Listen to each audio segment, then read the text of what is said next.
Hello everyone, welcome back to your channel future pharma app. So आज की इस video में हम बात करेंगे बहुत ही popular medicine Ciplox eye and ear drop के बारे में। जी हाँ, आपने सही सुना। सिप्लॉक्स जो आई एंड ईयर ड्रॉप है, ये बेसिकली खासकर हमारे जो कान होते हैं या आँख होती है, उसमें जितने प्रकार की बैक्टीरियल इन्फेक्शन होते हैं या उससे संबंधित जो भी समस्याएं होती हैं, तो उनको दूर करने के लिए बेसिकली हम इसको अपनी आँख या कान में डालते हैं। इसका बहुत ही अच्छा असर देखने को मिल जाता है। तो आज की इस वीडियो में हम बात करेंगे सिप्लॉक्स एयर ड्रॉप में मेन कंटेंट क्या होता है, मतलब मेन इंग्रेडिएंट कौन सा होता है, इसके साथ साथ इसका उपयोग कहाँ किया जाता है एंड इसके काम करने का तरीका क्या है, माने मैकेनिज्म ऑफ एक्शन क्या है, एंड उसके साथ साथ कितनी डोज लेनी चाहिए, क्या प्रिकॉशन है, क्या सावधानियां हैं, एंड कौन कौन से साइड इफेक्ट हैं जो इस मेडिसिन को या इस ड्रॉप को लेने के बाद हमें देखने को मिल जाते हैं। तो मतलब ओवरऑल संपूर्ण जानकारी आपको इस वीडियो में मिलने वाली है Ciplox eye and ear drop के बारे में। तो आने वाले 5 मिनट हमारे साथ बने रहिए एंड आपको काफी कुछ इस वीडियो से मिलने वाला है सीखने को सिप्लॉक्स आई एयर ड्रॉप के बारे में। तो वीडियो को हम स्टार्ट करते हैं।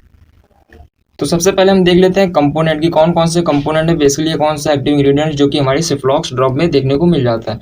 तो बेसिकली सिप्रोफ्लैक्सिसिन जो है, इसमें 0.3% वेट बाय वॉल्यूम के रेशियो में बेसिकली इसमें पड़ा होता है।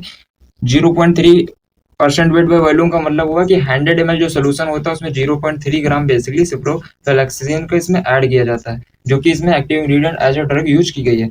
बात कर लेते हैं मैन्युफैक्चर या मार्केटर की, कौन सी कंपनी फार्मास्यूटिकल जो कि इसको बनाती है। तो सिंपला फार्मास्यूटिकल कंपनी है जो कि इस ड्रॉप को बनाती है। स्टोरेज की बात करें तो 30 डिग्री सेल्सियस से बिलो टेम्परेचर पे आप इसको स्टोर करना होता है। एमआरपी की बात करें कितने प्राइस में मिल जाती है, तो मार्केट में जनरली 18 से 20 रुपए की आपको ये ड्रॉप इजिली मिल जाएगी।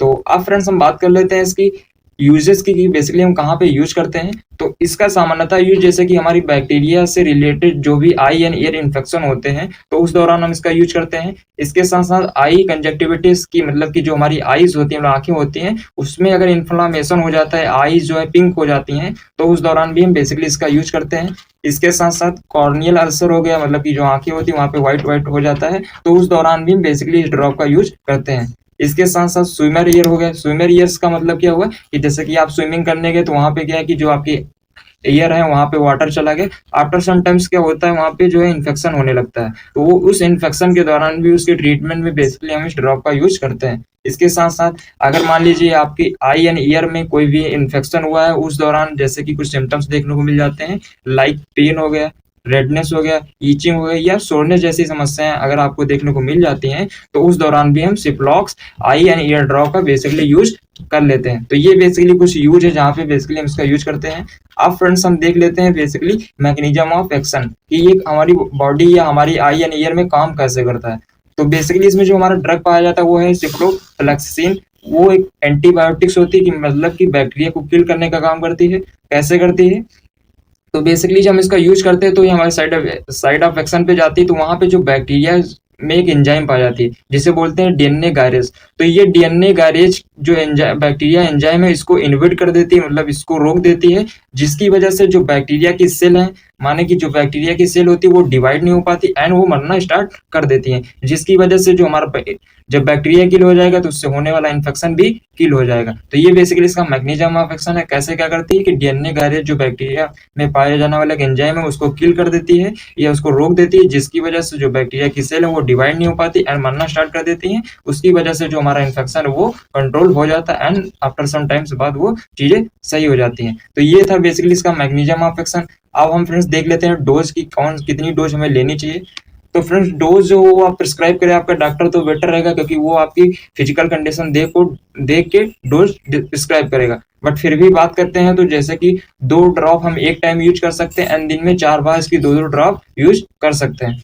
एंड इस जो ड्रॉप है इसका यूज करने से पहले इसकी जो बॉटल होती है उसको हम अच्छे से सेक कर लेंगे, ताकि पूरे इंग्रेडिएंट जो है वो इजिली यूनिफॉर्म में डिस्ट्रीब्यूट हो जाए। तो ये थी बेसिकली डोज। अब फ्रेंड्स हम बात कर लेते हैं इसके प्रिकॉशन की, कौन कौन सी सावधानियां जो कि इस ड्रॉप के यूज के दौरान हमें करनी चाहिए। तो सबसे पहले है कि अगर आपकी जो डोज बताई गई है डॉक्टर के द्वारा उसको स्किप नहीं करनी है, जितनी बताई है उतनी टाइम पे उतनी ड्रॉप पे यूज करनी चाहिए। इसके साथ साथ पूरा कोर्स करना चाहिए जब तक कि आपका जो इन्फेक्शन है या जो भी प्रॉब्लम थी वो जब तक ट्रीट ना हो पाए। इसके साथ साथ अगर आप इस ड्रॉप का यूज के दौरान अगर आपकी स्किन पर रैसेस ईचिंग होती है या स्वेलिंग आ जाती है फेस पे या माउथ पे, तो इस चीज़ को बेसिकली क्या है, हमें अपने डॉक्टर से ज़रूर इन्फॉर्म करना चाहिए। इसके साथ-साथ मान लीजिए कि आपकी इस ड्रॉप के दौरान के दौरान अगर मसल पेन्स होता है, तो इस चीज़ को भी हमें डॉक्टर को इन्फॉर्म करना चाहिए, अपने डॉक्टर को बताना चाहिए। एंड इसके साथ-साथ अगर आप प्रेग्नेंट वुमेन हैं या ब्रेस्ट फीडिंग मदर है, तो इस चीज़ को भी डॉक्टर को ज़रूर बताना चाहिए, क्योंकि अगर आप ऐसा नहीं बताते हैं, तो प्रॉब्लम आपको देखने को मिल सकती है। एंड इसके साथ-साथ क्या है, एक इम्पॉर्टेंट पॉइंट ये होता है कि अगर आप इस ड्रॉप का यूज़ करने से पहले कोई भी इन्फेक्शन से रिलेटेड या एंटीबायोटिक ड्रग या टेबलेट ले रहे हैं, तो इस चीज़ के बारे में डॉक्टर को ज़रूर बताना चाहिए, ताकि उसी के अकॉर्डिंग आपको इस चीज़ के बारे में डॉक्टर जो है प्रिस्क्राइब कर पाए। तो ये कुछ हमारे प्रिकॉशन थे या सावधानियाँ थी, जो कि इस ड्रॉप के साथ हमें बरतनी चाहिए या करनी चाहिए। अब फ्रेंड्स हम बात कर लेते हैं साइड इफ़ेक्ट्स की, कि कौन-कौन से साइड इफ़ेक्ट हैं जो कि हमें इस ड्रॉप के यूज़ के दौरान देखने को मिल जाते हैं। तो सामान्यतः कोई भी साइड इफ़ेक्ट देखने को नहीं मिलता, बट क्या है कि कई बार आप ज़्यादा डोज़ का यूज़ कर लेते हैं या ड्रॉप जो है लॉन्ग टर्म तक यूज़ कर लेते हैं, तो उस दौरान कुछ साइड इफ़ेक्ट हैं जो कि देखने को मिल जाते हैं। तो उसमें सबसे पहला होगा नौसिया, मतलब कि आपको अजीब-अजीब करने लगेगा। इसके साथ-साथ जहाँ पे आप इसका एप्लीकेशन कर रहे हैं, जहाँ पे यूज़ कर रहे हैं, तो वहाँ पे इन्फेक्शन भी देखने को मिल सकता है। इसके साथ-साथ बर्निंग सेंसेशन, जलन जैसी फीलिंग हो सकती है।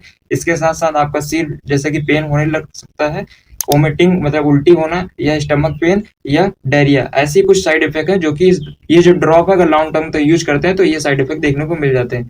तो फ्रेंड्स यहाँ पे वीडियो खत्म होती है। ये संपूर्ण जानकारी आपको मिल चुकी है सिप्लॉक्स आई एयर ड्रॉप के बारे में। आई होप सो ये वीडियो देखने के बाद आपको कुछ सीखने को मिला होगा। अगर आपको सीखने को मिला तो अपने 4 दोस्तों के बाद वीडियो जरूर शेयर करिए, एंड इस वीडियो को लाइक करिएगा, शेयर करिएगा एंड फॉलो करें हमारे चैनल को। Thank you so much for watching this video. And अगर आपको मेडिसिन या हेल्थ या डिजीज से रिलेटेड वीडियोस देखनी है, तो एक बार हमारे चैनल पे जाके विजिट करके आप देख सकते हैं। Thank you so much for watching this.